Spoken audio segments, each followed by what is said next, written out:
vantagem competitiva em relação ao nióbio desperta cobiça e preocupação por parte das grandes siderúrgicas e maiores potências econômicas, que costumam incluir o nióbio nas listas de metais com oferta crítica ou ameaçada. É isso também que alimenta teorias de que o Brasil vende seu nióbio a preço de banana, que as reservas nacionais estão sendo dilapidadas e que o país está perdendo bilhões ao não controlar o preço do produto. A chamada questão do nióbio não é um assunto novo. Um de seus porta-vozes mais ilustres foi o deputado federal Inês Carneiro, morto em 2007, que alardeava que só a riqueza do mineral seria o suficiente para lastrear toda a riqueza do país. O nióbio já chegou a ser relacionado até com o monopólio brasileiro do nióbio gera cobiça mundial, controvérsia e mitos. Um metal raro do mundo, mais abundante no Brasil, considerado fundamentalmente para a indústria de alta tecnologia e cuja demanda tem aumentado nos últimos anos. Tem sido objeto de controvérsia e de uma série de suspeitas e informações desencontradas que se multiplicam na internet, alimentando teorias conspiratórias e mitos sobre a dimensão da sua importância para a economia mundial e do seu potencial para elevar o produto interno bruto. O ácido do nióbio é elemento químico usado como liga na produção de aços especiais e um dos metais mais resistentes à corrosão e a temperaturas extremas. Quando adicionado à proporção de gramas por tonelada de aço, confere maior tenacidade e leveza.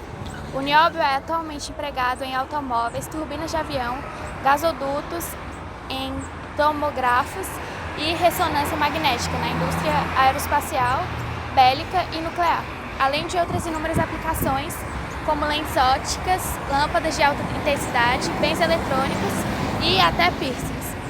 O mineral existe no solo de diversos países, mas 98% das reservas conhecidas no mundo estão no Brasil. O país responde atualmente por mais de 90% do volume metal comercializado no planeta. No país, as reservas são da ordem de 842.460.000 toneladas e as maiores jazidas se encontram nos estados de Minas Gerais, 75% do total, Amazonas, 21% e em Goiás, 3%.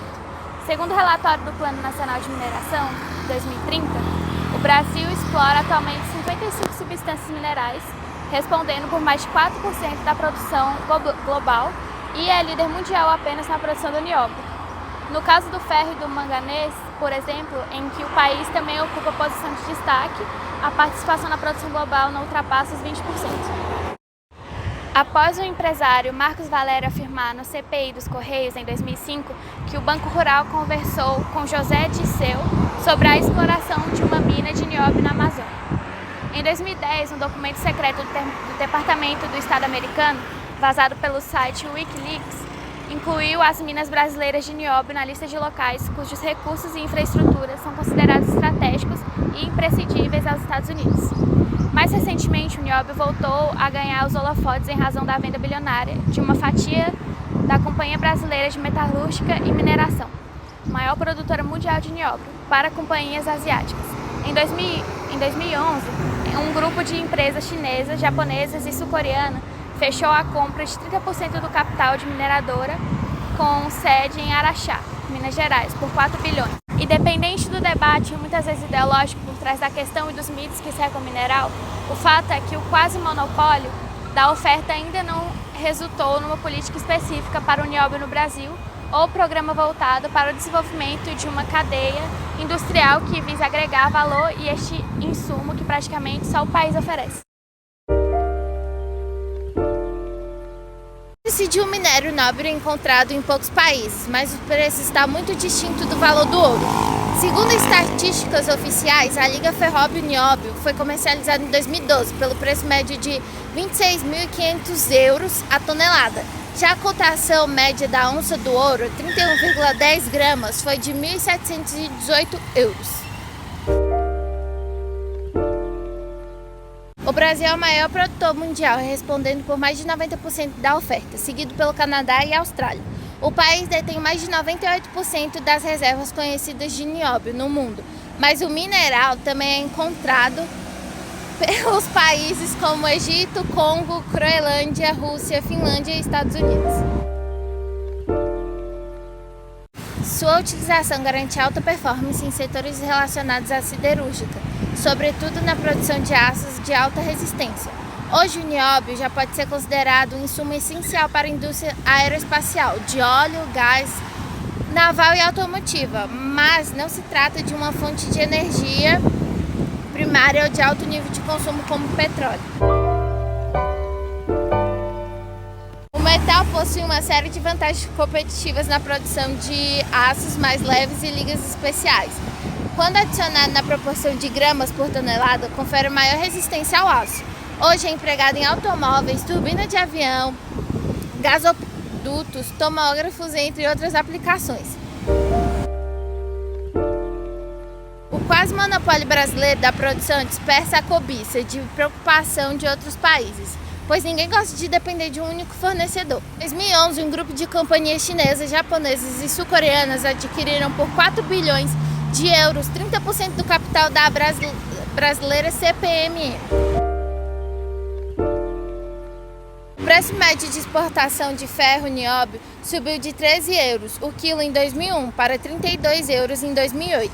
Em 2012, a média ficou em 26,5 o quilo em euros. Como os preços não são negociados em bolsas e como os produtores possuem subsidiárias em outros países, existem suspeitas não comprovadas de superfaturamento. Segundo as empresas especialistas, um grande alto no preço poderia incentivar a substituição do nióbio por produtos concorrentes em até uma corrida pela abertura de novas minas.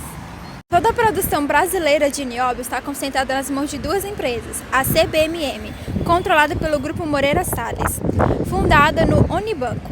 É a Mineração Catelão de Goiás, controlada pela britânica Anglo American. A CBMM é a empresa líder do mercado de nióbio, respondendo por cerca de 80% da produção mundial. Em seguida, estão a canadense Langgold, com uma participação de cerca de 10%, e a Anglo American, com 8%, que possui operação de nióbio no Brasil. O comércio global de nióbio se deve em grande parte aos reforços pioneirismo dessa companhia do processamento do mineral. Com as descobertas de significativas reservas de pirocloro no Brasil e no Canadá e com sua viabilidade técnica, principalmente pelos esforços tecnológicos e comercial da CBMM, houve uma transformação radical nos aspectos de preços e disponibilidade dessas matérias-primas para a obtenção de nióbio, que foi fundamental para a conquista de mercado mundial pelo Brasil, afirma o Ministério. A CBMM informa estar presente hoje em todos os países produtores de aço, com destaque para China, Japão, Estados Unidos, Coreia, Índia, Alemanha, Rússia e Inglaterra. O Programa de Desenvolvimento de Mercado da CBMM tem 50 anos. No período, a companhia adquiriu legitimidade para desenvolver tecnologia do nióbio com usuários finais e clientes diretos, afirmou a empresa com mensagem enviada ao G1. Em 2012, a companhia informou ter registrado um lucro líquido de 1.554 bilhões de euros, uma taxa de alta de 18% na comparação com o ano anterior. Segundo o balanço publicado em jornais de Minas Gerais, o mercado internacional foi responsável por 95% do faturamento total da empresa no ano passado, quando o montante chegou a 3,898 bilhões de euros. Procurado pelo G1, a empresa não atendeu ao pedido de entrevista com uma porta-voz e uma visita em suas instalações. Se limitou a responder às perguntas enviadas por e-mail. A CBMM comercializa produtos de nióbio acabados e, portanto, não é exclusivamente mineradora. A etapa de mineração é a primeira de 15 etapas do seu processo, produtivos que contam com uma tecnologia própria, totalmente desenvolvida por ela no Brasil.